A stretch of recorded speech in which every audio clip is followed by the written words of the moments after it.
नेपाल की राजनीति में बड़ा भूचाल आया। संसद में लगी आग, युवाओं के गुस्से और दिनों तक चले प्रदर्शन के बाद प्रधानमंत्री केपी शर्मा ओली को आखिरकार गद्दी छोड़नी पड़ी। इसी हलचल के बीच नेपाल की पहली अंतरिम प्रधानमंत्री के तौर पर सुशीला कार्की ने शपथ ले ली। लेकिन ये बदलाव सिर्फ काठमांडू तक अब सीमित नहीं रहे, बल्कि इसके सियासी कपन अब पाकिस्तान तक महसूस किए जा रहे हैं। नेपाल की गली गली में युवाओं की आवाज गूंजी। सोशल मीडिया बैन से शुरू हुआ विरोध संसद और नेताओं के घरों तक आग बनकर पहुंचा। अंततः सरकार गिर गई। पाकिस्तान में भी हालात कुछ ऐसे ही हैं। आटे चीनी की आसमान छूती कीमतें, बेरोजगारी और इमरान खान की पार्टी का लगातार सड़क पर उतरना। सेना पहले ही बलूचिस्तान में मुश्किलों में घिरी हुई है और अगर नेपाल जैसा जनाक्रोश पाकिस्तान में फूटा तो आर्मी चीफ आसिम मुनीर के लिए हालत संभालना असंभव हो सकता है। नेपाल का ये कांड पाकिस्तान के लिए सीधी चेतावनी है कि अगर युवा पीढ़ी एकजुट हुई तो सत्ता की कुर्सियां पलटते देर नहीं लगेगी। और इसी बात का डर आसिम मुनीर को अब सताने लगा है। पाकिस्तान में सुलगते नेपाल की तस्वीर देखकर बहुत ज्यादा हलचल है। नेपाल की सड़कों पर नेताओं को पिटता देखकर पाकिस्तान में शहबाज और मुल्ला मुनीर ने अपनी बैग पैक कर लिए, क्योंकि नेपाल में जो हुआ है, पब्लिक का जो गुस्सा सिस्टम पर फूटा है, उससे शहबाज शरीफ को रात में नींद नहीं आ रही। आसिम मुनीर भी विदेश में बसने की पूरी तैयारी कर चुके हैं। खबर तो यहां तक की है कि अमेरिका में जाकर डोनाल्ड ट्रंप से सेटिंग भी कर ली और वहां पर जाकर अपना प्लॉट भी बुक कर लिया। नेपाल में जो दिखा वो टेलर है। पूरी पिक्चर अभी पाकिस्तान में रिलीज होनी बाकी है। वहीं बलूच विद्रोही की तस्वीर लगातार पाकिस्तान को उसकी पुरानी हार की याद दिला रही। 1971 की जंग, जब 93,000 पाकिस्तानी सैनिकों ने पतलून उतारे। एक बार फिर से बलूचिस्तान में पाकिस्तानी सैनिकों ने पतलून छोड़कर वहां से भागने की कसम खाई। और एक और खबर पाकिस्तान से, जहां बाढ़ ने पाकिस्तान को जख्म दिए हैं, वहीं अब महंगाई का बम भी फूट पड़ा। यानी एक साथ पाकिस्तान कई तरह के मार झेल रहा है। आइए देखते हैं आज की खास पेशकश नापाक।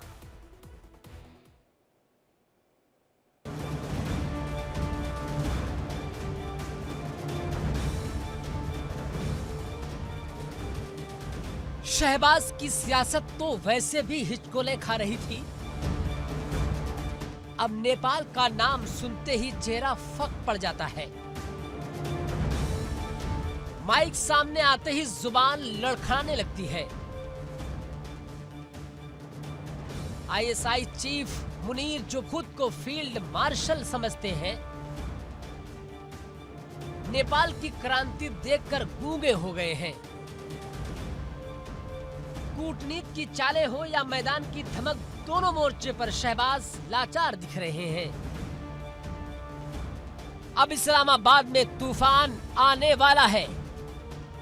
कराची की गलियों में बारूद की बू फैल चुकी है और लाहौर की दीवारें इनकलाब के नारों से थर्रा रही हैं।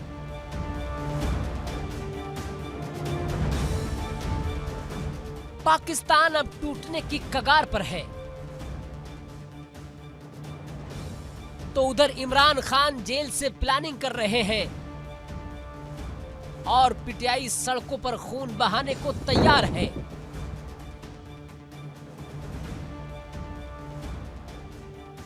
आने वाले दिनों में पाकिस्तान को हिला देने वाला तूफान खड़ा हो सकता है। ऐसे में सिविल वॉर यानी गृह युद्ध का डर अब रियलिटी बनता जा रहा है। इमरान खान जो कभी पाकिस्तान के कायद कहलाए जाते थे, अब जेल से देश को सुलगाने की साजिश रच रहे हैं। सूत्रों के मुताबिक पीटीआई को इमरान ने गुप्त संदेश भेजा है कि अब आर या पार होकर रहेगा। इस्लामाबाद से लेकर पेशावर तक पीटीआई के कोर टीम एक्टिव हो चुकी है।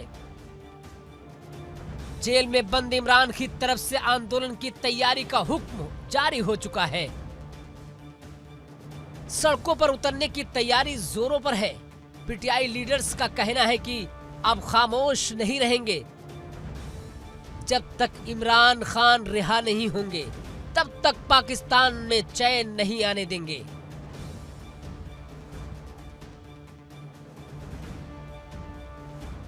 दूसरी ओर पाकिस्तान में 1 किलो आटा के लिए लोग एक दूसरे को मार रहे हैं। महंगाई आसमान पर है, लेकिन आम आदमी का चूल्हा ठंडा है। दूध, दाल, बिजली, हर चीज हाथ से बाहर है और सरकार सिर्फ बयान देती है सब ठीक हो जाएगा।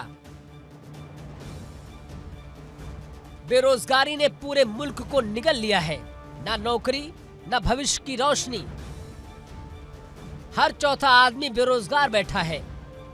हर दूसरे शहर में खुदकुशी की खबर आती है। युवाओं को अब सिर्फ 2 रास्ते दिखाई पड़ते हैं, या तो विदेश भागो या हथियार उठाओ।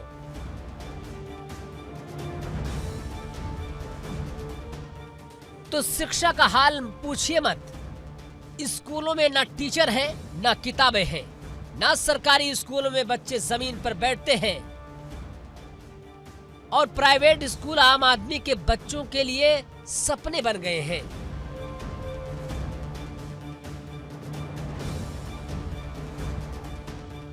पढ़ना पाकिस्तानी सिस्टम में जुर्म बन चुका है और कानून व्यवस्था तो सिर्फ अमीरों के लिए है। गरीब इंसाफ के लिए भटकता है और कभी कभी तो जिंदा नहीं बचता। पुलिस खुद अपराधी बन जाती है और अदालतें सिर्फ तारीख पर तारीख देती हैं। तो क्या यही है नया पाकिस्तान, जहां पेट भरने के लिए बच्चा चोरी करना पड़े, जहां डिग्री लेकर भी नौजवान रिक्शा चलाए, जहां स्कूल जाने की उम्र में बच्चे ईंट भट्टों पर काम करें?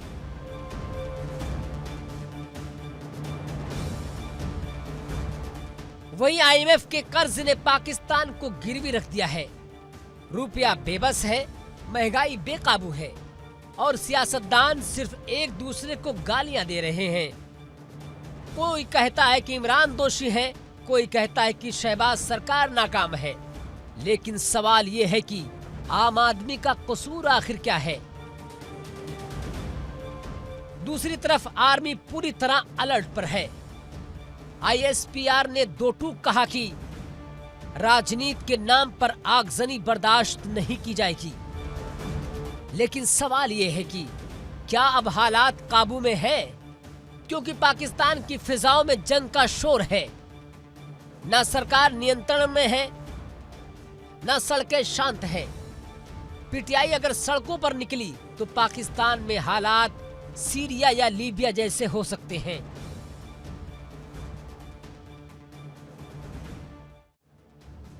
वही पाकिस्तान में कई बार लोकतंत्र को बंदूक से कुचला गया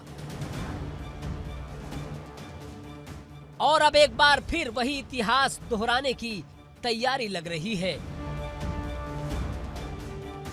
रावलपिंडी के गलियारों में फौजी अफसरों की मीटिंग्स बढ़ गई है। खुफिया एजेंसियों की रिपोर्ट्स में साफ इशारा है कि कुछ बड़ा पक रहा है और बहुत जल्द फूटेगा। इमरान खान जेल में है, लेकिन उनकी चुप्पी बहुत भारी है। शहबाज शरीफ की जुबान लड़खड़ा रही है और बिलावल जुबान खोलने से डर रहे हैं, क्योंकि सब जानते हैं कि जिस दिन फौज ने फैसला कर लिया उसी दिन तख्तो ताज पलट जाएगा। तो वही पाकिस्तान की आवाम सवाल कर रही है कि क्या 2025 में एक और मार्शल लॉ आने वाला है? क्या फौज अब खुले तौर पर सत्ता पर कब्जा करने के लिए आगे बढ़ेगी? और अगर ऐसा हुआ तो पाकिस्तान की रही सही जमहूरियत भी मिट्टी में मिल जाएगी। ऐसे में सेना की बैठक से पहले पाकिस्तान की फिजा में अब कुछ बदलाव की आहट दिख रही है। युवा सिर्फ सोशल मीडिया पर वोट नहीं मांग रहे हैं, वो बदलाव की किरण को और आगे बढ़ा रहे हैं। क्रांति अब एक शब्द नहीं, एक चलन बन चुकी है।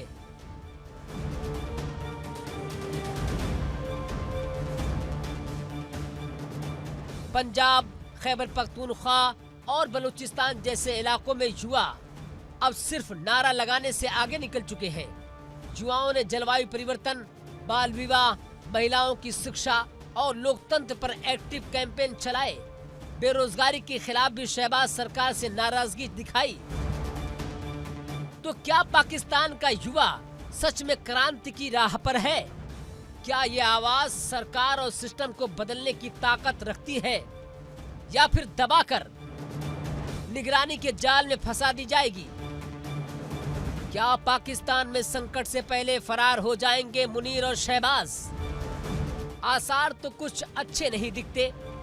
नए पाकिस्तान का सपना दिखाने वालों ने मुल्क को जिस अंधेरे में धकेला है, वहां अब हर कोने से सिर्फ एक ही आवाज आ रही है, इनकलाब जिंदाबाद। शहबाज की सरकार हिली हुई है और अब सेना, विपक्ष और अवाम तीनों अलग अलग मोर्चों पर तैयार हैं। आगे क्या होगा? तख्ता पलट होगा, गिरे युद्ध होगा, या कोई नई क्रांति आएगी?